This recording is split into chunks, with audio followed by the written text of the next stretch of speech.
তাকাই সবখানে তোমাকে খুঁজে আমি পাই।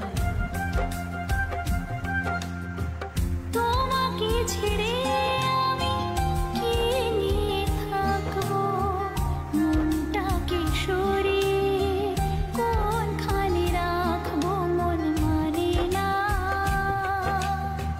মন মানে না, মন মানে না, মন মানে না।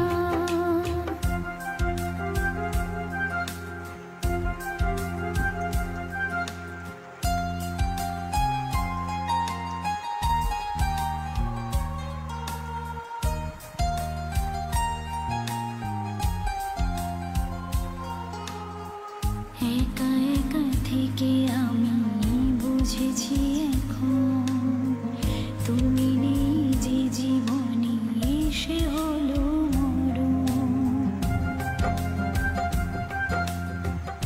একা একা থেকে আমি বুঝেছি এখন, তুমি নেই যে জীবনে সে হলো মরণ।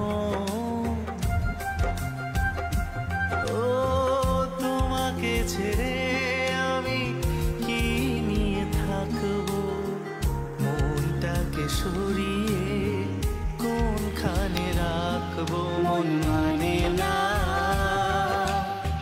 মন মানে না, মন মানে না, মন মানে না।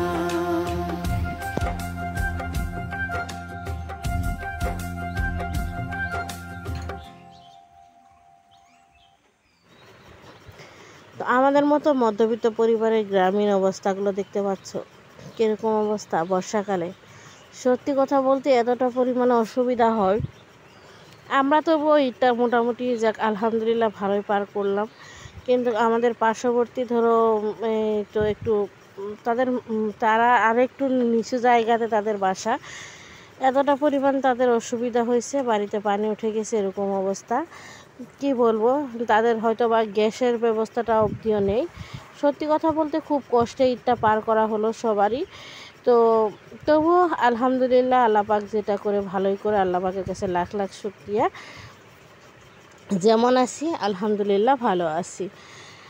তো সকাল সকাল দেখতে পাচ্ছ আমি গামছা মুড়ি দিয়ে কিন্তু বৃষ্টিতে ভিজে একেতে উপর থেকে বৃষ্টি পড়ছে, আবারও উঠোনে পানি ভেঙে আমি সমস্ত কাজবাজগুলো সেরে নিলাম। আর বাচ্চারা উঠবে, ফ্রেশ হবে, সেই জন্য আমি বালতিতে করে পানি নিয়ে এসে দিলাম বারান্দায়, যাতে এখানে ফ্রেশ হয়ে নিতে পারে। তো কি করার, কিচ্ছু করার নেই। হ্যাঁ, বর্ষাকাল যদি আমাদের এটা ভোগ করতেই হবে। বৃষ্টি হলে এরকম উঠোনে পানি বেজে যায়। উঠোনে যদি একটু মাটি দেওয়া যেত তাহলে হয়তো বা ভালো হতো, এরকম অবস্থা হতো না, এরকম সিচুয়েশনে পড়তে হতো না। তো আর কি করা, যেটা দিতে পারিনি সেটা তো ভোগ করতেই হবে, তাই না? তো কেমন লাগলো আমার আজকের এই ভিডিওটা তোমরা কমেন্ট করে বলবে। আমার নতুন এবং পুরনো বন্ধুদের জানাচ্ছি অসংখ্য ধন্যবাদ, অনেক অনেক ভালোবাসা। সবাই আমাকে এইভাবে একটু সাপোর্ট করো, পাশে থেকো। খুব কষ্ট করে ভিডিও করছি, বাট ভিডিও করে কোনো লাভ হচ্ছে না, কোনো ভিউজ আসছে না। মাঝে মধ্যে মনে হয় ইউটিউবটা ছেড়ে দিই, তবু একটু মায়ায় জড়িয়ে পড়ছি, সেই জন্য ছাড়তেও পারছি না, এরকম অবস্থা। সত্যি কথা বলছি, আমার আর এখন ইউটিউব করার মতো ইচ্ছা বা আগ্রহ কোনোটাই নাই। আমি মনে হয় জোর জবরদস্তি ইউটিউবে আসছি, মানে শখের বসে বলবো, অ্যান্ড কিছু মায়ার জন্য ইউটিউবে আসছি, ছাড়তে পারছি না।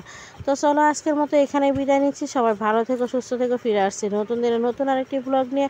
ততক্ষণের জন্য আল্লাহ হাফিজ, আসসালামু আলাইকুম।